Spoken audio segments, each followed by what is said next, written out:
Cargo হ্যান্ডলিংয়ে Chittagong বন্দরের সব ধরনের রেকর্ড ভঙ্গ। 2021 সালের মধ্যে $6,000 কোটি রপ্তানি লক্ষ্যমাত্রা। বাংলাদেশে বিনিয়োগ করতে আগ্রহী সিঙ্গাপুরের আবাসন, অবকাঠামো ও বিদ্যুৎ জ্বালানি খাতের শিল্প প্রতিষ্ঠান। সরকারের কাছে সুনির্দিষ্ট প্রস্তাব দাবি। হিলি স্থলবন্দরে ট্রাক টার্মিনাল না থাকায় আমদানি রপ্তানি কার্যক্রম ব্যাহত, যানজটে ভোগান্তি। টার্মিনাল নির্মাণ ও রাস্তা চওড়া করার দাবি ব্যবসায়ীদের। এবং শীর্ষ দুই ব্রিটিশ মন্ত্রীর পদত্যাগে ব্রেক্সিট ইস্যুতে নতুন সংকটের মুখে যুক্তরাজ্য। সতর্ক থাকার পরামর্শ রাজনৈতিক বিশ্লেষকদের। বাংলাদেশি কমিউনিটিতে চলছে নানা সমীকরণ।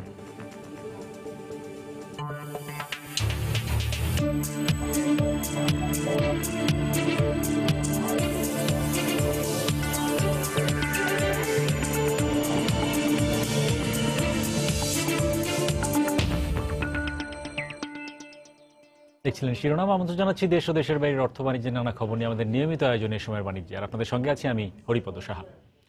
সীমিত ক্ষমতা সত্ত্বেও কন্টেইনারের পাশাপাশি কার্গো হ্যান্ডলিং এর ক্ষেত্রে সব ধরনের রেকর্ড ভঙ্গ করেছে চট্টগ্রাম বন্দর। 2017-18 অর্থ বছরে 28,08,000 কন্টেইনার হ্যান্ডলিং করা হয়েছে। এছাড়া গত বছরের তুলনায় প্রায় 12,94,00,000 মেট্রিক টন বেশি কার্গো হ্যান্ডলিং হয়েছে। উভয় ক্ষেত্রে প্রবৃদ্ধি হয়েছে 16%-এরও বেশি। বিস্তারিত কমলদের রিপোর্টে। 2017-18 অর্থ বছরে দুই ঈদের দিনে 12 ঘন্টা করে 24 ঘন্টা ছাড়া পুরোদমে চালু ছিল দেশের প্রধান সমুদ্র বন্দর চট্টগ্রাম। আর এর প্রভাব পড়েছে বন্দরের প্রবৃদ্ধি অর্জনে। গত অর্থ বছরে চট্টগ্রাম বন্দর আগের বছরের চেয়ে 3,05,000 টিএস কন্টেনার বেশি হ্যান্ডেলিং করেছে, যা এ যাবৎকালের রেকর্ড। এইটি একটি ঈর্ষণীয় প্রবৃদ্ধি এবং এই প্রবৃদ্ধি অর্জনের জন্য চট্টগ্রাম বন্দর যেভাবে পরিশ্রম করেছে, অফডকের যারা আছেন তারাও পরিশ্রম করেছেন। একইভাবে কার্গো হ্যান্ডেলিং এর ক্ষেত্রে রেকর্ড করেছে চট্টগ্রাম বন্দর। 16.18% প্রবৃদ্ধি হিসেবে 2017-18 অর্থ বছরে কার্গো হ্যান্ডেলিং করা হয়েছে 92,92,03,228 মেট্রিক টন। রাজনৈতিক কোনো ভাঙচুর জ্বালাও পড়াও ছিল না, পাশাপাশি স্থিতিশীল থাকার কারণে এবং ব্যবসায়ী এবং বন্দরের কর্মচারীরা আন্তরিকতার সহিত কাজ করাতে এই রেকর্ড অর্জন করা সম্ভব হয়েছে। যেগুলো সংস্কারের অভাবে ব্যবহার করা যাচ্ছে না, এগুলো জরুরি ভিত্তিতে সংস্কার করে এখানে কন্টেইনার রাখার এবং কন্টেইনার হ্যান্ডলিং এর ব্যবস্থা করা দরকার। পাশাপাশি ইয়ার সম্প্রসারণ করাটা খুব জরুরি হয়ে গেছে। আগামী 2021 সালের মধ্যে চট্টগ্রাম বন্দর দিয়ে $6,000 কোটি রপ্তানি লক্ষ্যমাত্রা নিয়ে কাজ করছে সরকার। আর লক্ষ্যমাত্রা অর্জনে সবচেয়ে বড় বাধা রাজনৈতিক অস্থিরতাকে দুষছেন ব্যবসায়ী নেতারা। রাজনীতি স্থিতিশীলতার বিকল্প নেই। দেশের উন্নতির স্বার্থে, দেশের অর্থনৈতিক উন্নতির স্বার্থে আমরা যাতে সহনশীলতার মাধ্যমে এই দেশকে এগিয়ে নিয়ে যাই। শুধু তাই নয়, বন্দরে বেড়েছে জাহাজ আসার পরিমাণও। 2016-17 অর্থ বছরে চট্টগ্রাম বন্দর দিয়ে পণ্য নিয়ে 3,092টি জাহাজ আসলো। 2017-18 অর্থ বছরে জাহাজ এসেছে 3,644টি। কমল দে, সময় সংবাদ, চট্টগ্রাম। বাংলাদেশে বিনিয়োগ করতে চায় সিঙ্গাপুরের আবাসন, অবকাঠামো ও বিদ্যুৎ ও জ্বালানি খাতের শিল্প প্রতিষ্ঠান। এজন্য সরকারের কাছ থেকে সুনির্দিষ্ট প্রস্তাব চায় তারা। দেশটির অনেক ব্যাংকও বাংলাদেশের বিভিন্ন প্রকল্পে অর্থায়নে আগ্রহী। তাই মূলধন ও লভ্যাংশ ট্রান্সফারে বাংলাদেশ ব্যাংকের মনিটরিং পলিসি সহ নানা বিষয়ে জানতে বাংলাদেশ সফর করছেন সিঙ্গাপুর বিজনেস ফেডারেশনের একটি দল। ব্যবসায়ীদের প্রত্যাশা, এসব বিষয়ে জটিলতা দূর হলে বাংলাদেশে বড় অঙ্কের বিনিয়োগ হবে। চলতি বছরের মার্চে প্রধানমন্ত্রী শেখ হাসিনার সিঙ্গাপুর সফরে দুদেশের বাণিজ্যে নতুন সম্ভাবনার দ্বার উন্মোচন হয়। এরই পরিপ্রেক্ষিতে বাংলাদেশি বিনিয়োগের আগ্রহ নিয়ে দ্বিতীয়বারের মতো সফরে এসেছে সিঙ্গাপুর বিজনেস ফেডারেশনের 32 সদস্যের প্রতিনিধি দল। দেশে বিদেশে বিনিয়োগের জন্য সিঙ্গাপুর সরকারের $400 বিলিয়ন সার্বভৌম তহবিল আছে। বাংলাদেশি বংশোদ্ভূত সিঙ্গাপুরের ব্যবসায়ীরা মনে করেন, বাণিজ্যিক সেতু বন্ধন তৈরি হলে এ তহবিল থেকে বিনিয়োগ হতে পারে বাংলাদেশেও। মেগা প্রজেক্ট বাংলাদেশে যেগুলো হচ্ছে সেগুলোতে সিঙ্গাপুরের গভর্নমেন্টের যেটা সভরেন ফান্ড আছে, এই ফান্ডটাকে এখানে কিভাবে বিনিয়োগ করার সুযোগ করে দেয়া যায়, ওয়ান টু ওয়ান যে একটা গণসংযোগ সৃষ্টি করে সম্ভাবনা ক্রিয়েট করা। ব্যক্তি খাতের পাশাপাশি সরকারের বিভিন্ন উন্নয়ন প্রকল্পেও বিনিয়োগ করতে চান দেশটির ব্যবসায়ীরা। আমরা বাংলাদেশের সরকারি বিভিন্ন উন্নয়ন প্রকল্পে বিনিয়োগের অংশীদার হতে চাই। এই ব্যাপারে সরকারের তরফ থেকে আমরা কোনো প্রস্তাব পাইনি। জ্বালানি ও বিদ্যুৎ খাত সহ বিভিন্ন প্রতিষ্ঠান এদেশে বিনিয়োগ করতে চায়। এক্ষেত্রে সিঙ্গাপুরের জন্য বিশেষ অর্থনৈতিক অঞ্চল দেয়া হলে উপকৃত হবে বাংলাদেশ। বিনিয়োগ আকর্ষণে সহায়ক নীতি, মূলধন ও লভ্যাংশ ট্রান্সফার সহজ করা সহ নানা জটিলতা দূর করা দরকার বলে মনে করেন বাংলাদেশ বিজনেস চেম্বার অফ সিঙ্গাপুরের নেতারা। এখান থেকে ইনভেস্টর যে টাকা পয়সাগুলি নিয়ে আসবে তাদের প্রফিটটা রিটার্ন করা, গতবার প্রশ্ন আসছিল এটা, যে আমরা প্রফিটটা কিভাবে রিটার্ন করব। Investment money also they want to take back, invest other sector, all this. এই যে এইগুলিতে এক সমস্যা আছে। যদি গভর্নমেন্টের কাছ থেকে কোনো পারমিশনের ব্যাপার থাকে, গভর্নমেন্ট প্রজেক্টে ঢুকতে যায়, তাহলে লং টাইম লাগে। জটিলতা কমেছে দাবি করে বিনিয়োগ উন্নয়ন কর্তৃপক্ষ বলছে, অবকাঠামো খাত সহ কর্পোরেট ট্যাক্স কমায় আর্থিক খাতেও বিনিয়োগের সুবর্ণ সুযোগ তৈরি হয়েছে দেশে। অর্থ ট্রান্সফারের এক সময় খুব জটিলতা ছিল, অনেক সিম্পলিফাই করা হয়েছে। $100 বিলিয়ন ইনভেস্টমেন্ট অপরচুনিটির একটা আমরা উদ্যোগ নিয়েছি। যে সমস্ত প্রজেক্টগুলো এটার মধ্যে প্রস্তাবিত করা হবে তার একটা তালিকা থাকবে। ইনভেস্টর যখন আসে তার এরিয়া অফ ইন্টারেস্ট অনুসারে সমস্ত প্রজেক্টগুলো আমরা আইডেন্টিফাই করবো, এটা সামনে তুলে ধরবো। বর্তমানে দুদেশের দ্বিপাক্ষিক বাণিজ্যের পরিমাণ প্রায় $3 বিলিয়ন। হাজারের শিউলি, সময় সংবাদ, ঢাকা। এদিকে দেশি বিদেশি বিনিয়োগ আকর্ষণে 2019 সালের মধ্যে 1 লাখ একর জমি অধিগ্রহণ করা হবে বলে জানিয়েছেন বাংলাদেশ অর্থনৈতিক অঞ্চল কর্তৃপক্ষ বেজার নির্বাহী চেয়ারম্যান পবন চৌধুরী। গতকাল রাজধানীতে বেজার কার্যালয়ে সিঙ্গাপুর বিজনেস ফেডারেশন প্রতিনিধি দলের সঙ্গে আলোচনা সভা শেষে সাংবাদিকদের একথা জানান তিনি। সভায় বিদেশি বিনিয়োগ বাড়াতে সরকারের পক্ষ থেকে সব ধরনের সহায়তা করার কথা বলেন তিনি। এ সময় সিঙ্গাপুর বিজনেস ফেডারেশনের প্রতিনিধি দলের নেতা প্রসূন মুখোপাধ্যায় বেজার নেয়ার উদ্যোগের প্রশংসা করে মিরসরাই অর্থনৈতিক অঞ্চলে বড় আকারের বিনিয়োগ করার আগ্রহ প্রকাশ করেন।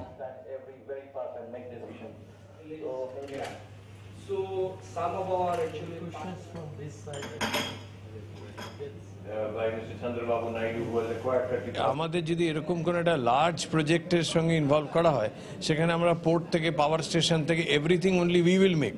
So the Bangladesh government will have to not do anything except. বিনিয়োগের নির্বিঘ্ন করার জন্য, কোয়ালিটি ইউটিলিটি সার্ভিসেস এনশিওর করার জন্য, ল অ্যান্ড অর্ডার এখানে এনশিওর করার জন্য যাহা যাহা করা দরকার বাংলাদেশ অর্থনৈতিক অঞ্চল কর্তৃপক্ষ সব কিছু করবে। নেক্সট ইয়ার শেষে এটা যাতে 1 লক্ষ একর হয় প্রাইভেট ইকোনমিক জোনের জমি সহ, সেই লক্ষ্যটা আমরা সেট করেছি। আমরা আশা করি সেই অর্জিত হবে। চাঁদের বুড়ির গল্প শোনার দিন শেষে চাঁদের মাটিতে মানুষের পা পড়েছে বহুদিন, কিন্তু বিজ্ঞানীরা শুধু নয়, এবার পর্যটকদের পদচারণায় মুখর হবে চাঁদ।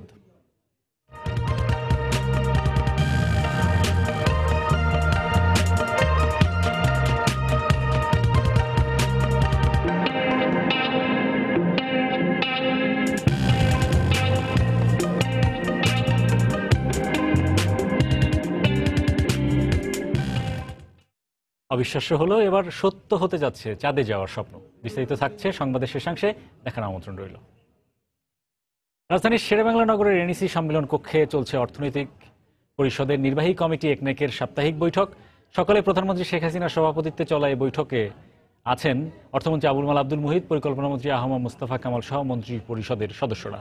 সভায় Bangladesh China friendship exhibition centre নির্মাণ, প্রাইভেট পাবলিক পার্টনারশিপের আওতায় খান জাহান আলী বিমানবন্দর নির্মাণ প্রকল্পের জমি অধিগ্রহণ, বাংলাদেশ কৃষি বিশ্ববিদ্যালয়ের উন্নয়ন, সারা দেশে পুরনো খাদ্য গুদাম ও নতুন অবকাঠামো নির্মাণ সহ 6টি প্রকল্প অনুমোদনের কথা রয়েছে।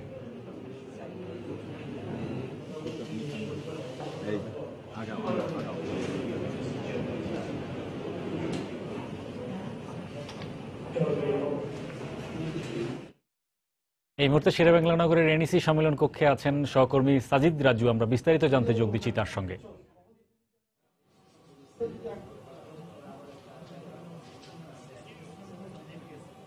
রাজু, হরি, পরিকল্পনা মন্ত্রণালয়ের যে এখানে যে একনেকের যে বৈঠক হওয়ার কথা রয়েছে আজকে সকাল 10:30 কিছু পরে প্রধানমন্ত্রী শেখ হাসিনার সভাপতিত্বে জাতীয় অর্থনৈতিক পরিষদের নির্বাহী কমিটি একনেকের সেই বৈঠকটি শুরু হয়েছে আজ। আপনি জানেন যে এরই মধ্যে এই একনেকের বৈঠকে 6টি প্রকল্প উত্থাপনের কথা আমরা শুনেছি। সেই প্রকল্পগুলো নিয়ে আলাপ আলোচনা হচ্ছে এবং এখানে একটি বিষয় বলে রাখি যে বাণিজ্য মন্ত্রণালয়, বেসামরিক বিমান পরিবহন ও পর্যটন মন্ত্রণালয়, জনপ্রশাসন মন্ত্রণালয়, শিক্ষা মন্ত্রণালয় এবং খাদ্য মন্ত্রণালয়, এই মোট 6টি এই কয়েকটি মন্ত্রণালয়ের অধীনে 6টি প্রকল্প নিয়ে মূলত আজকে পাশ হওয়ার কথা রয়েছে। প্রথমেই যেটি রয়েছে যে বাণিজ্য মন্ত্রণালয়ের Bangladesh China friendship exhibition centre নির্মাণ প্রকল্পের যে প্রথম সংশোধিত প্রকল্পটি নিয়ে আলোচনা চলছে সেটি পাশ হতে পারে। বেসামরিক বিমান পরিবহন এবং পর্যটন মন্ত্রণালয়ের 2টি প্রকল্প আজকে একনেক সভায় উত্থাপনের কথা রয়েছে। একটি হচ্ছে যে মাইজদি রাজগঞ্জ, ছয়ানি, বসুরহাট এবং চন্দ্রগঞ্জ পর্যন্ত আঞ্চলিক মহাসড়ক যথাযথ মান এবং প্রশস্তকরণ উন্নয়ন প্রকল্পটি রয়েছে। এর বাইরে আরেকটি প্রকল্প রয়েছে একই মন্ত্রণালয়ের অধীনে, বেসামরিক বিমান পরিবহন এবং পর্যটন মন্ত্রণালয়ের অধীনে পাবলিক প্রাইভেট পার্টনারশিপের আওতায় বাস্তবায়িতব্য যে খানজাহান আলী বিমানবন্দর নির্মাণ প্রকল্প, এটি সংশোধিত আকারে পাশ হতে পারে বলে আমরা জানতে পেরেছি। এর বাইরে জনপ্রশাসন মন্ত্রণালয়ের বাংলাদেশের জানেন যে বিভিন্ন জেলায় যে সার্কিট হাউস গুলো রয়েছে, এরকম 37টি জেলার সার্কিট হাউস গুলোর সেগুলো ঊর্ধ্বমুখী যে উন্নয়ন প্রকল্প অর্থাৎ বহুতল ভবন নির্মাণ প্রকল্পের একটি প্রকল্প নিয়েও একনেকের সভায় উত্থাপন করা হয়েছে এবং সেটি পাশ হওয়ার কথা রয়েছে বলে আমরা জানতে পেরেছি। আরেকটি প্রকল্প রয়েছে মাধ্যমিক এবং উচ্চ মাধ্যমিক শিক্ষা বিভাগের বাংলাদেশ কৃষি বিশ্ববিদ্যালয়ের অধিকতর উন্নয়ন প্রকল্প রয়েছে এই প্রকল্পগুলোর মধ্যে। আরেকটি প্রকল্প রয়েছে খাদ্য মন্ত্রণালয়ের অধীনে, সেটি হচ্ছে বাংলাদেশের যে খাদ্য গুদামগুলো রয়েছে সেগুলো যথাযথ মান উন্নয়নের জন্য একটি প্রকল্প আজকের একনেক বৈঠকে উঠেছে বলে আমরা জানতে পেরেছি। এখন পর্যন্ত এই যে 6টি প্রকল্প পাশ হওয়ার অপেক্ষায় রয়েছে বা পর্যালোচনা করা হচ্ছে, সেগুলোর মোট 2,920 কোটি টাকার মতো হতে পারে। এর মধ্যে সরকারি নিজস্ব অর্থায়ন থেকে 224 কোটি টাকার মতো, 55 লাখ টাকার মতো, 224 কোটি 55 লাখ টাকা এবং অনুদান হিসেবে ধরা হতে পারে 625 কোটি টাকা, এরকম আমরা জানতে পেরেছি। তো 2টি প্রকল্পের মধ্যে সংশোধনের মধ্যে যেটি আনা হয়েছে, একটা হচ্ছে খানজাহান আলী যে বিমানবন্দরের যে প্রকল্পটি, সেটি এখন এই প্রকল্পটি যেহেতু পিপিপির আওতাভুক্ত হয়ে যাচ্ছে, অর্থাৎ সরকার এবং বেসরকারি অংশীদারিত্বের ভিত্তিতে এই প্রকল্পটি বাস্তবায়নের কথা রয়েছে। সেক্ষেত্রে প্রকল্পের কিন্তু মোট যে প্রকল্পের অর্থের যে পরিমাণ সেটির এদিক সেদিক হওয়ার একটা কথা রয়েছে। এখন 544 কোটি টাকার এই প্রকল্পটি হয়তো সরকারি বেসরকারি অংশীদারিত্বের ভিত্তিতে বাস্তবায়নের দিকে যদি যায় তাহলে সেটি হয়তো 217 কোটিতে নেমে আসতে পারে। একটি পরিবর্তন এই প্রকল্পগুলোর মধ্যে একটিতে রয়েছে। আরেকটি প্রকল্প সেটিও কিছুটা সংস্কার হতে পারে, সেই খবরটি আমরা জানতে পেরেছি। তো এখন পর্যন্ত যেটি হচ্ছে যে আপনি জানেন সরকারি খাদ্য গুদামগুলোর নিয়ে যেটি হচ্ছে সারা দেশে যে পুরনো যে খাদ্য গুদামগুলো রয়েছে এবং সেই সঙ্গে এই গুদামগুলোর যে আনুষঙ্গিক কিছু সংস্কার কার্যক্রম এবং সেগুলোর যে উন্নীতকরণ প্রকল্প, সেটির একটা গুরুত্ব এখানে আমরা দেখতে পাচ্ছি যে খাদ্য সংকট এবং খাদ্য নিরাপত্তার বিষয়টিকে প্রাধান্য দিয়ে এই প্রকল্পটি হয়তো পাশ হতে পারে কিছুটা এদিক সেদিক করে।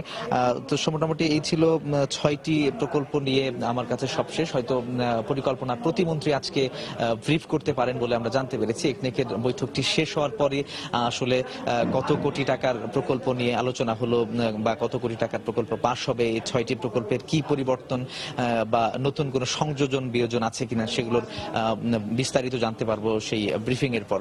তো মোটামুটি এই ছিল আমার হাতে একনেক বৈঠকের সবশেষ খবর। করি দর্শক, সহকর্মী সাজিদ রাজু আজকের একনেক বৈঠকে ওঠা প্রকল্পগুলো সম্পর্কে আমাদেরকে জানাচ্ছিলেন। ফসলে রোগ নির্ণয় ও ভূমির গুণাগুণ পর্যালোচনায় ন্যানো প্রযুক্তি ব্যবহারের সুযোগ রেখে নতুন জাতীয় কৃষি নীতির অনুমোদন দিয়েছে মন্ত্রিসভা।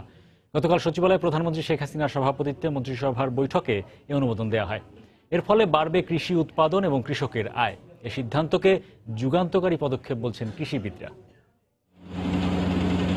কৃষিপ্রধান বাংলাদেশে গত এক দশকে ব্যাপক উন্নয়ন হয়েছে।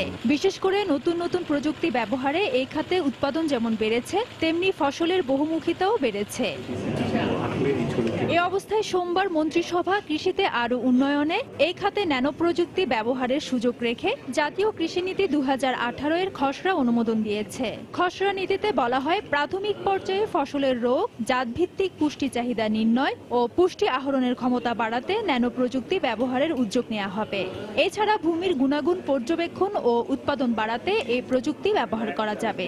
জাতীয় কৃষিনীতি 2018, আপনারা জানেন যে ইতিপূর্বে আমাদের একটা কৃষিনীতি ছিল জাতীয় কৃষিনীতি 2013, সেটাকে আরেকটু আপডেট করে, যেহেতু 5 বছরের মধ্যে চলে গেছে, এটা একটা হালনাগাদ করে নিয়ে আসা হয়েছে। প্রাথমিক পর্যায়ে ফসলের রোগ, জাতভিত্তিক পুষ্টি চাহিদা নির্ণয়ে পুষ্টি আহরণ ক্ষমতা বৃদ্ধিতে ন্যানো প্রযুক্তি ব্যবহার করা হবে। আর 3.2 বলা হয়েছে, ন্যানো সেন্সর প্রযুক্তি ব্যবহারের মাধ্যমে ভূমির গুণাগুণ পর্যবেক্ষণ, উৎপাদন বৃদ্ধির কার্যক্রম গ্রহণ করা হবে। এই নীতিমালায় ফসলের উৎপাদনশীলতা ও কৃষকের আয় বৃদ্ধি সহ খাদ্য নিরাপত্তা বাড়ানোর মাধ্যমে আর্থসামাজিক উন্নয়নকে প্রধান লক্ষ্য নির্ধারণ করা হয়েছে। ফসলের উৎপাদনশীলতা, উৎপাদন ও কৃষকের আয় বৃদ্ধি, শস্য বহুমুখীকরণ, লাভজনক কৃষি ও দক্ষ প্রাকৃতিক সম্পদ ব্যবহারের মাধ্যমে খাদ্য নিরাপত্তা নিশ্চিতকরণ এবং আর্থসামাজিক অবস্থার উন্নয়ন, এ হচ্ছে প্রধান উদ্দেশ্য। কৃষিতে ন্যানো প্রযুক্তি ব্যবহার যুগান্তকারী পদক্ষেপ উল্লেখ করে এতে ফসলের উৎপাদন বাড়ার সাথে সাথে পুষ্টিগুণ বাড়বে বলে মন্তব্য কৃষিবিদদের।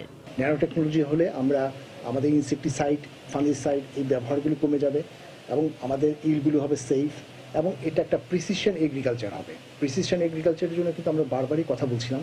আমি ধারণা করছি যে ন্যানো টেকনোলজির ফলে আমাদের এগ্রিকালচারে একটা যুগান্তকারী পদক্ষেপ হবে, একটা রেপিড একটা ডেভেলপমেন্ট হয়ে যাবে। তবে ভবিষ্যতে এই প্রযুক্তি ব্যবহারে গবেষণা অব্যাহত রাখার পরামর্শ দেন এই বিশেষজ্ঞ। যেটা বলছি ন্যানো টেকনোলজি। ফেরদৌস লিপি, সময় সংবাদ, ঢাকা। দিনাজপুরের হিলি স্থলবন্দরে ট্রাক টার্মিনাল না থাকায় ব্যাহত হচ্ছে আমদানি রপ্তানি কার্যক্রম। ট্রাকগুলো রাস্তার দুপাশে রাখায় সৃষ্টি হচ্ছে যানজট। এতে ভোগান্তি পোহাতে হচ্ছে চালকসহ বিভিন্ন শ্রেণী পেশার মানুষকে। জনদুর্ভোগের কথা চিন্তা করে দ্রুত ট্রাক টার্মিনাল নির্মাণ ও রাস্তা প্রশস্ত করার দাবি জানিয়েছেন বন্দর ব্যবসায়ীরা। হিলি প্রতিনিধি শফিকুল ইসলাম শফিকের পাঠানো তথ্য, ছবি নিয়ে রিপোর্ট। দেশের দ্বিতীয় বৃহত্তম স্থলবন্দর দিনাজপুরের হিলি ভারতের সাথে যোগাযোগে সহজ হয় অল্প সময়ের মধ্যেই এই স্থলবন্দরটি ব্যবসায়ীদের কাছে অধিক গ্রহণযোগ্যতা লাভ করে। তবে আমদানি রপ্তানি বাড়লেও উন্নয়নের ছোঁয়া না লাগায় ব্যাহত হচ্ছে বন্দর কার্যক্রম। বিশেষ করে ট্রাক টার্মিনাল না থাকায় বন্দরের ভেতর ও বাহিরের দুপাশের রাস্তায় যত্রতত্র অবস্থায় রাখা হয় পণ্যবাহী ট্রাকগুলো। এতে তীব্র যানজটের সৃষ্টি হয়। চালকদের পাশাপাশি দুর্ভোগে পড়েন সাধারণ মানুষও। হিলি বন্দরে আমরা অবহেলিত, আমাদের এখানে ট্রাক টার্মিনাল নাই। এই ভারতীয় গাড়ি দিয়ে গোটা রাস্তা ব্লক, এখান থেকে জনগণ চলাচল করতে পারে না। সময় মতো স্কুলে যেতে পারি না। যেখানে আধা ঘন্টা টাইম লাগতো সেখানে আমাদের 1 ঘন্টা টাইম লাগতেছে। অবশ্য যানজট নিরসনে দিনরাত কাজ করছে ট্রাফিক পুলিশ, কিন্তু লোকবল কম থাকায় হিমশিম খেতে হচ্ছে তাদের। আমাদের জনবল একটু সংকট, আমাদের পুলিশ সুপার মহোদয় প্রচুর লোক দেবে, আমাদের সমাধান হয়ে যাবে। বন্দর ব্যবসায়ীদের দাবি, হিলি ইমিগ্রেশন চেকপোস্ট গেট থেকে পানামা পোর্ট পর্যন্ত 500 গজ রাস্তাটি প্রশস্ত ও ট্রাক টার্মিনাল নির্মাণ করা হলে যানজট কমবে। এতে আমদানি রপ্তানি ও সরকারের রাজস্ব আয় বৃদ্ধি পাবে। একটা রাস্তা দিয়েই ভারত থেকে আমদানিকৃত গাড়ি আসতেছে এবং ওই রাস্তা দিয়ে বের হয়ে যাচ্ছে। এই মুখোমুখি অবস্থানের কারণে এখানে যেখানে গাড়ি ঢোকার কথা 300 থেকে 350 আমদানিকৃত গাড়ি, এই যানজটের কারণে আমরা 100 থেকে 150 বা 200-র মধ্যে গাড়ি আমরা আমদানি করতে পারতেছি। হিলি স্থল বন্দর দিয়ে প্রতিদিন 200 ট্রাক ভারতীয় পণ্য আমদানি হয়, আর এসব পণ্য বন্দর থেকে খালাস ও দেশের বিভিন্ন স্থানে সরবরাহে 300 থেকে 400 ট্রাক ব্যবহার করা হয়। সময় সংবাদ, হিলি। নারায়ণগঞ্জে ওয়াসার পাম্প বিকল হয়ে পড়ায় আবারও দেখা দিয়েছে পানির সংকট। এতে বিপাকে পড়েছেন বন্দর উপজেলার 2টি ওয়ার্ডের অন্তত 30,000 মানুষ। এলাকাবাসীর অভিযোগ, ওয়াসার উদাসীনতার কারণে এ সমস্যা তীব্র আকার ধারণ করেছে। তবে শিগগিরই পাম্প মেরামত করে সমস্যার সমাধান করা হবে বলে জানিয়েছে কর্তৃপক্ষ। নারায়ণগঞ্জ প্রতিনিধি শওকত আলী সৈকতের তথ্য ও আব্দুল আল মামুনের ছবি নিয়ে রিপোর্ট। পানির পাত্র নিয়ে রাস্তায় অপেক্ষা করা এখন নিত্যনৈমিত্তিক বিষয়। অপেক্ষা ঢাকা ওয়াসার জরুরি পানি সরবরাহের গাড়ির। নারায়ণগঞ্জ বন্দর উপজেলার লক্ষণখোলায় সিটি কর্পোরেশনের 24 ও 25 নম্বর ওয়ার্ডে গত 1 মাস ধরে পানির সংকট চলছে। স্থানীয় ওয়াসার পাম্পটি বিকল হয়ে পড়ায় চরম ভোগান্তিতে পড়েছেন এই 2 ওয়ার্ডের বাসিন্দারা। অভিযোগ, ওয়াসা কর্তৃপক্ষ পাম্প মেরামতে অবহেলা করছে। এছাড়া গাড়ি দিয়ে যে পরিমাণে পানি সরবরাহ করছে তা চাহিদা মেটাতে যথেষ্ট নয়। 2টা গাড়িতে পানি দেয়, সারাদিন মানুষ পানি পায় না। 2 গাড়ি পানি হয় না, পুরা ওয়ার্ডে কি 2টা গাড়ি পানি হয়? আমরা খাবার পানিতে কত বড় সমস্যা। আমরা বিভিন্ন জায়গা দিয়ে খাবার পানি, নদীর হেপার তো আনতে হয় খাবার পানি। একটা ট্যাঙ্কি আগে বাচ্চার দিকে দিচ্ছে, এটার থেকে সবাই না কেউ পায় না। আমাদের বিলটা কেন নিবেন না? সমস্যার সমাধানে নতুন করে পাম্প বসানোর পরামর্শ স্থানীয় প্রতিনিধিদের। ওয়াসা এমন একটা অবস্থানে আছে, তারা নাগরিক সেবা তো নাই, প্রতি মাসে মানে বিপুল অঙ্কের একটা বিল চাপিয়ে দেয় জনগণের কাছে।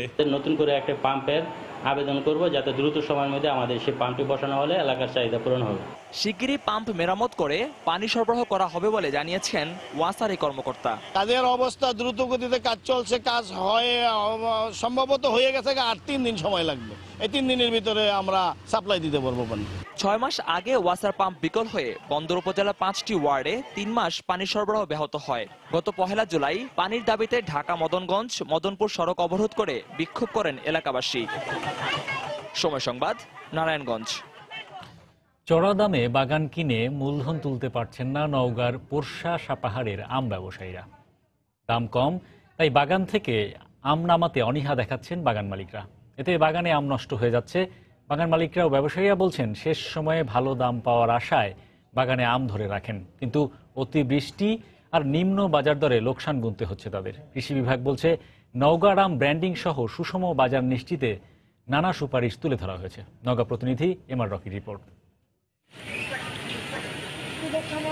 নওগাঁর আম বাগানগুলোতে ঝুলছে থোকা থোকা আম। শেষ সময় ভালো দাম পাওয়ার আশায় এসব আম ধরে রাখেন বাগান মালিক ও ব্যবসায়ীরা, কিন্তু বাজারে আমের দাম কম, তাই বাগান থেকে আম নামানোতে নেই আগ্রহ। এতে বাগানেই আম নষ্ট হচ্ছে। পোরশা ও সাপাহারের আড়তগুলোতে ভালো মানের ল্যাংড়া 1300 টাকা, আম্রপলি 1400 থেকে 1500 টাকা এবং ফজলি আম 600 থেকে 700 টাকা মন দরে চলছে কেনা বেচা। ব্যবসায়ীরা বলছেন, চড়া দামে বাগান কিনে এখন মূলধনই উঠছে না, তাই বড় ধরনের লোকসান গুনতে হচ্ছে তাদের। প্রচুর বাগানে আম আছে, কিন্তু আম নষ্ট হয়ে যাচ্ছে, পোকা লাগতেছে আমের মধ্যে, আমের দাম পাওয়া যাচ্ছে না। গত বছর যে আম আমরা 50-55 টাকা বিক্রি করেছি ঢাকাতে, এই বছর সে আম 20 টাকা 25 টাকা 15 টাকা 16 টাকা বিক্রি হচ্ছে, তাও লিতেছে না। আমি এমন ঘাটতি খাইছি যে আমার 3,75,000 টাকা লস, আমি একেবারে পথে বসে গেছি। ব্যবসায়ী জনপ্রতিনিধিরা বলছেন, আমের যথাযথ বাজার নিশ্চিতে বরেন্দ্র এলাকায় সংরক্ষণ পদ্ধতি গড়ে তোলা ও বিদেশে রপ্তানি করতে সরকারকে এগিয়ে আসতে হবে। এখান থেকে যে আমটা উৎপাদন হয়, আমগুলো সংরক্ষণ করার জন্য আম ইনস্টিটিউট একটা তৈরি করার জন্য সরকারের কাছে আমার আকুল আবেদন। কোম্পানিগুলো আছে, সেই কোম্পানিগুলো যদি এখানে প্রাণের আম কেনে আর কেনে, এখানে যদি তাদের কারখানা করে, তাহলে এই এলাকার লোকজনেরা আমে কৃষকেরা উপকৃত হবে। নওগাঁর সুমিষ্ট জাতের আম দেশবাসীর কাছে পরিচিত ও সুষম বাজার পেতে আম মেলা সহ নানা পদক্ষেপ নেওয়ার কথা বলছেন কৃষি বিভাগের কর্মকর্তারা। আগামীতে আমরা এখানে যদি কোনো হিমাগার স্থাপনের চিন্তা ভাবনা করা হয়, যে তাদের আমটা একবারে বাজারজাত না করে ধীরে ধীরে বাজারজাত এবং হিমাগারে যদি কিছু রাখতে পারে, অথবা বিদেশে যদি আম রপ্তানি করা যেতে পারে, তাহলে হয়তো আমের বাজারটা আগামীতে আরো এখানে বাড়বে। জেলা কৃষি বিভাগের তথ্য মতে এবার 14,500 হেক্টর বাগান থেকে 1,75,000 মেট্রিক টন উৎপাদিত আমের বাজার মূল্য ধরা হয়েছে 450 কোটি টাকা, কিন্তু দরপতনে তা নেমে আসে অর্ধেকে। এমআর রকি, সময় সংবাদ, নওগাঁ। হিলি স্থলবন্দরের পাইকারি চালের আড়তগুলোতে হঠাৎ করে কমে গেছে আমদানি করা চালের বিক্রি। চাল আমদানি করে বিপাকে পড়েছেন বন্দরের ব্যবসায়ীরা। গুদাম ভাড়া নিয়ে আর্থিক ক্ষতির মুখে পড়েছেন আমদানিকারকরা।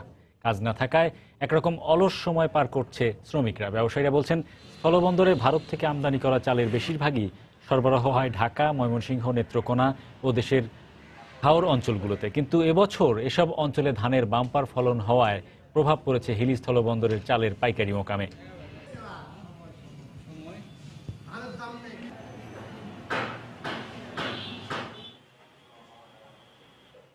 গাড়ি ঢুকতেছে, আনলোড হতেছে না চালের গাড়ি। বৃষ্টির জন্য আমরা 2 দিন থেকে বন্ধ হয়ে গেছে। আগে মনে হয় প্রতিদিন 6 গাড়ি 7 গাড়ি করে চাল লোড দিছি এবং বিক্রিও করছি। এখন মনে হয় ভ্যাট বাড়ানোর পর থেকে মনে হয় হিলি আজকে প্রথম আসছে আবার। মাল বেচা কিনা নাই, সব জায়গাতে ধানটা তো খুব বাম্পার ফলন হয়েছে দেশে এবার, এই জন্য এখন চালের আমদানি মানে আমাদের ইম্পোর্টে চালের বিক্রি কম। রাজধানীর হোটেল ওয়েস্টিনে চলছে অনলাইন পেমেন্ট নিরাপত্তা নিয়ে সেমিনার। সেখানকার সবশেষ খবর জানাতে চলে যাচ্ছি সহকর্মী শুভ খানের কাছে। লাহোরের রাজধানীর ওয়েস্টার্ন হোটেলে পেমেন্ট সিকিউরিটি নিয়ে এখানে সেমিনার চলছে। তো কিছুক্ষণ আগে এই সেমিনারটি শুরু হয়েছে এবং এখানে ডাক টেলিযোগাযোগ মন্ত্রী মোস্তফা জব্বারের উপস্থিত থাকার কথা থাকলেও তিনি আসতে পারেননি। এছাড়া তথ্য যোগাযোগ প্রযুক্তি প্রতিমন্ত্রী জোনায়েদ আহমেদ পলকও এখানে উপস্থিত নয়। তো তাদের অনুপস্থিতিতেই মূলত এই সেমিনার শুরু হয়েছে। সুতরাং মূলত আর্থিক লেনদেনের ক্ষেত্রে যে স্বচ্ছতা এবং নিরাপত্তার যে বিষয়টি সেটি কিন্তু এই সেমিনারে তুলে ধরা হয়েছে এবং এখানে বেশ কিছু তথ্য সেমিনারে তুলে ধরা হয়েছে এবং বলা হয়েছে যে 2017 সালে বাংলাদেশে প্রায় 12.7 মিলিয়ন ইলেকট্রনিক কার্ড রয়েছে, যেটির মাধ্যমে আসলে আর্থিক লেনদেনগুলো সম্পন্ন করা হয়েছে। এছাড়া এই যে ইলেকট্রনিক কার্ডের মাধ্যমে যে আর্থিক লেনদেনের যে পরিমাণ সেটি কিন্তু দিন দিন বাড়ছে এবং এর পাশাপাশি কিন্তু ইলেকট্রনিক কার্ডের পরিমাণ বাড়ার পাশাপাশি এখানে কিন্তু বিভিন্ন ধরনের ঝুঁকিও তৈরি হচ্ছে। বিশেষ করে গ্রাহকের যে ব্যক্তিগত তথ্য সেগুলোর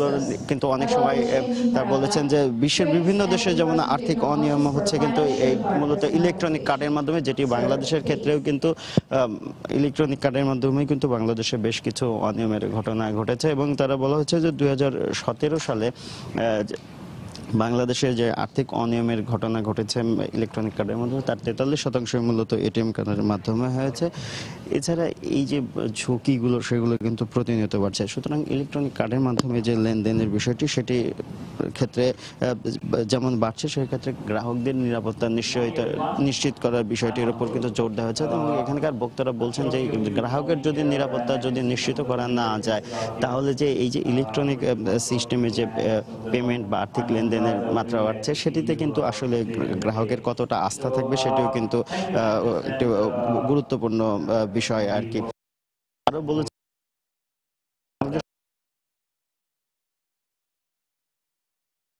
সাধারণ মানুষ যারা সময়ের মাধ্যমে ইলেকট্রনিক মোবাইল ব্যাংকিং এর মাধ্যমে আর্থিক লেনদেন সম্পন্ন করতে বেশ অল্প সময়ে এটি কিন্তু জনপ্রিয় হয়ে উঠেছে। কিন্তু এর পাশাপাশি কিন্তু বিভিন্ন ধরনের অনিয়মের মোবাইল ব্যাংকিং এর মাধ্যমে ঘটছে এবং তারা বলছেন যে এই যে পেমেন্ট সিস্টেম এটাতে যেমন সুবিধাও রয়েছে, পাশাপাশি কিন্তু এর মাধ্যমে বিভিন্ন সন্ত্রাসী কার্যক্রমে ঘটছে এবং তারা বলছেন যে এই যে ইলেকট্রনিক পেমেন্ট সিস্টেম এটাতে যেমন সুবিধাও রয়েছে, পাশাপাশি কিন্তু এর মাধ্যমে বিভিন্ন সন্ত্রাসী কার্যক্রমে যে অর্থায়নের যে বিষয়টি সেটা কিন্তু এই সেমিনারে তুলে ধরা হয়েছে এবং বলা হয়েছে যে এই ধরনের অপতৎপরতা বন্ধ করতে হলে নিরাপত্তা বা কঠোর মনিটরিং এর যে বিষয় সেটি কিন্তু জোরদার করতে হবে। এছাড়া বাংলাদেশ সরকারের পক্ষ থেকে যে ন্যাশনাল আইডি কার্ড পাশাপাশি পাসপোর্টের ক্ষেত্রে যে ইলেকট্রনিক মাধ্যমে যাওয়ার যে প্রক্রিয়াগুলো চলছে সেখানে বক্তারা বলছেন যে এই উদ্যোগগুলো কিন্তু ইতিবাচক, যেহেতু ডিজিটাল বাংলাদেশ সরকারের মূল স্লোগান ছিল এবং সে লক্ষ্যে সরকার কাজ করে যাচ্ছে। সুতরাং এখানে কিন্তু নানান ধরনের ঝুঁকি তৈরি হচ্ছে এবং সেক্ষেত্রে কিন্তু এই বিষয়গুলো মাথায় নিয়ে এবং বিশেষজ্ঞ যারা রয়েছেন তাদের সাথে আলাপ আলোচনা করে এই ঝুঁকির যে মাত্রা সেটি যেন কমিয়ে আনে। তারা বলছেন যে আসলে ডিজিটাল প্ল্যাটফর্মে পুরোপুরি যে কোনো প্ল্যাটফর্মকেই কিন্তু পুরোপুরি নিরাপদ করা যায় না, কিন্তু যদি সঠিকভাবে যদি এটি মনিটরিং বা নিয়ন্ত্রণ করা যায় তাহলে ঝুঁকির মাত্রা কিন্তু অনেকটাই কমে যায়। তারা বলছেন যে বাংলাদেশ ব্যাংকের যে আর্থিক অর্থ চুরির যে বিষয়টি সেটিও কিন্তু তারা বলছেন যে এটি যদি কঠোরভাবে মনিটরিং করা হতো বা সে বিষয়গুলো নিশ্চিত করা হতো তাহলে কিন্তু এই ধরনের অনিয়মের ঘটনা ঘটতো না। সুতরাং যে কোনো ধরনের ইলেকট্রনিক পেমেন্ট সিস্টেম হোক আর ভিসা বা পাসপোর্ট যে কোনো কিছু করা হোক না কেন নিরাপত্তার বিষয়টা কিন্তু সর্বাধিক গুরুত্ব দিয়ে দেখতে হবে এবং এর মাধ্যমে কিন্তু সাধারণ মানুষ বা গ্রাহক যে কোনো সাধারণ মানুষদের যে আস্থা সেটি কিন্তু অর্জন করা সম্ভব হবে। তো এই নিরাপত্তার বিষয়টি কিন্তু এই সেমিনারে বারবার উঠে এসেছে। তো হরি, এই ছিল এখানকার সবশেষ। দর্শক, সহকর্মী শুভ খান অনলাইন পেমেন্টে নিরাপত্তা ঝুঁকি নিয়ে আয়োজিত একটি সেমিনারের খবর আমাদেরকে জানাচ্ছিলেন। সরকারি মালিকানায় নিয়ম নীতির জটিলতা ও পর্যাপ্ত মূলধনের অভাবে টেলিটকের সেবার মান বাড়ানো সম্ভব হচ্ছে না বলে জানিয়েছেন ডাক টেলিযোগাযোগ ও তথ্য প্রযুক্তি মন্ত্রী মোস্তফা জব্বার। গতকাল রাজধানীর সোনারগাঁ হোটেলে বিকাশের মাধ্যমে পল্লী বিদ্যুতের গ্রাহকদের বিল পরিশোধ সেবার উদ্বোধন অনুষ্ঠানে তিনি একথা জানান। মন্ত্রী বলেন, সরকারি প্রতিষ্ঠান হিসেবে প্রকল্প বাস্তবায়ন ও সিদ্ধান্ত গ্রহণের ক্ষেত্রে টেলিটক সহ রাষ্ট্রায়ত্ত প্রতিষ্ঠানগুলোকে নিয়মনীতি ও আমলাতন্ত্রের ফাঁদে পড়তে হয়। এছাড়া বেসরকারি প্রতিষ্ঠানের তুলনায় টেলিটকের মূলধনের পরিমাণ অনেক কম। এতে বাণিজ্যিক প্রতিষ্ঠানের মতো উন্নত গ্রাহক সেবা ও মুনাফামুখী হওয়া বেশ কঠিন। মোস্তফা জব্বার আরও জানান, আগামী বছরের মাঝামাঝি সময়ের মধ্যে দেশের প্রতিটি ইউনিয়নকে ফাইবার অপটিক কেবলের আওতায় এনে সব জায়গায় ইন্টারনেটের সেবা পৌঁছে দেওয়া সম্ভব হবে।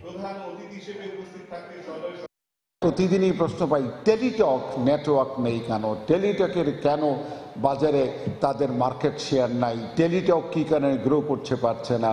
সরকারের যে পদ্ধতি আছে সেই পদ্ধতিতে সকল নিয়ম কানুন মেনে ব্যবসায়ী প্রতিষ্ঠান হিসেবে চালানো যে কি কঠিন, এটা বোধহয় আমার সামনে বসা টেলিটকের এমডি হারে হারে টের পান।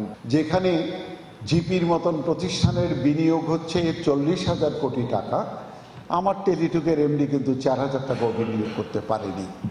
অতএব আমি এই 4,000 টাকার প্রতিষ্ঠানটাকে কেমন করে বলি তুমি 40,000 টাকার বিনিয়োগ করেছে, তার সাথে তুমি দৌড়িয়ে সমান তালে যাও। ফ্লাইট শিডিউল, বিমান টিকিট সহ হজ ব্যবস্থাপনায় সার্বিক প্রস্তুতি নেওয়া হয়েছে বলে জানিয়েছেন ধর্মমন্ত্রী অধ্যক্ষ মতিউর রহমান। 11 জুলাই সকালে হজ অফিস আশকোনায় প্রধানমন্ত্রী শেখ হাসিনা এবারের হজ কার্যক্রমের উদ্বোধন করবেন বলে জানান তিনি।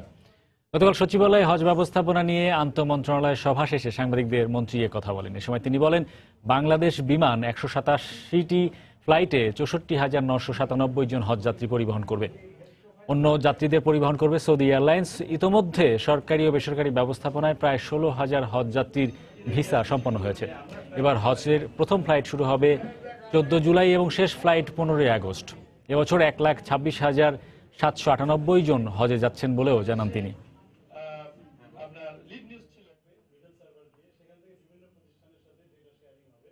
হজযাত্রীদের স্বাস্থ্য পরীক্ষা, মদিনায় সরাসরি হজ ফ্লাইটের ব্যবস্থা, ফ্লাইট শিডিউল, বিমান টিকিট ইত্যাদি বিষয় নিয়ে বিস্তারিত আলোচনা হয়। এবছর বাংলাদেশ থেকে সরকারি ব্যবস্থাপনা যাবেন 6,798 জন এবং বেসরকারি ব্যবস্থাপনা যাবেন 1,20,000।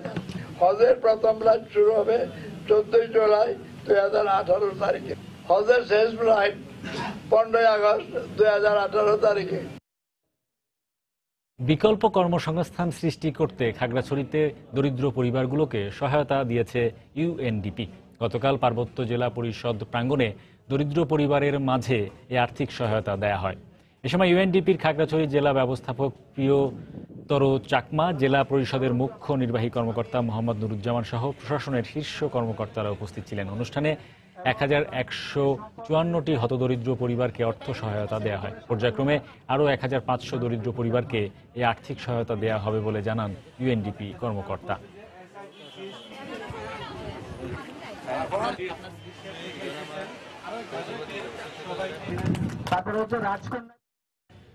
মেহেরপুরে এবছর কচুর ন্যায্য মূল্য না পেয়ে দিশেহারা কৃষকরা।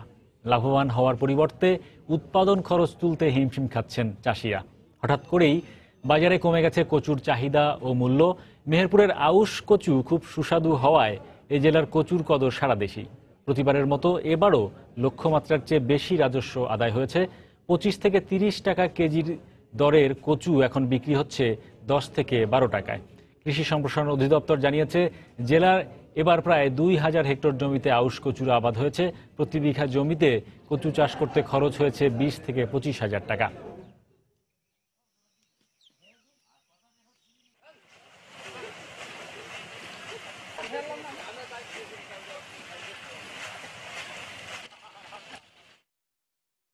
উত্তর ক্লাব থেকে প্রায় 5 কোটি টাকা মূল্যের 3,000 বোতল অবৈধ বিদেশি মদ উদ্ধার করেছে শুল্ক, গোয়েন্দা ও তদন্ত অধিদপ্তর।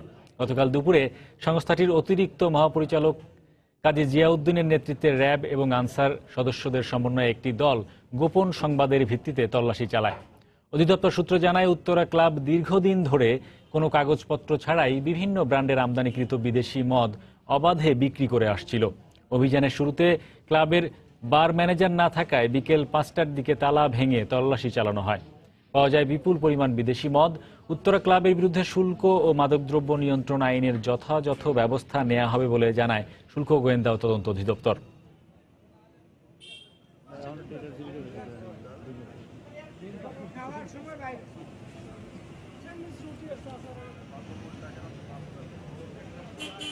লোকাল কোনো হোটেল বা কোনো ক্লাব যখন বিক্রি করবে তখন তাকে সরাসরি ইম্পোর্ট করতে হবে, অথবা কোনো বৈধ ইম্পোর্টারের কাছ থেকে তাকে অফিসিয়ালি তাকে কিনতে হবে। তারা আসলে কোনো ধরনের ডকুমেন্ট তারা দেখাতে আজকে পারে নাই। কাগজপত্রের ভিত্তিতে যদি মনে হয় যে কারো সংশ্লিষ্টতা আছে, তবে ডেফিনেটলি আমরা গ্রেপ্তার সহ অন্যান্য যে আইনের ব্যবস্থা অবশ্যই আমরা নিব।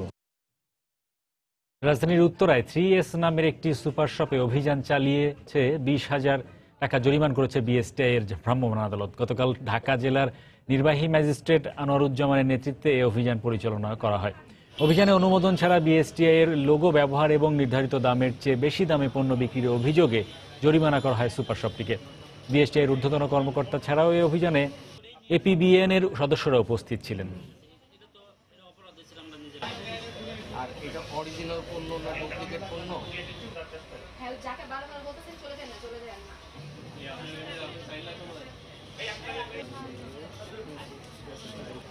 এখানে আমরা বিএসটিআই এর অনুমোদনবিহীন অনেকগুলো প্রোডাক্ট পেয়েছি, যেগুলো তারা আমদানিকারকের সিল ছাড়া তারা নিজেরা টেম্পারিং করে মূল্য দিয়েছে, এবং তার সাথে আরও কিছু প্রোডাক্ট ছিল যেগুলোতে কোনো ছিল না, মূল্য ছিল না, বা তারা নিজেরা লিখে মূল্য দিয়েছে।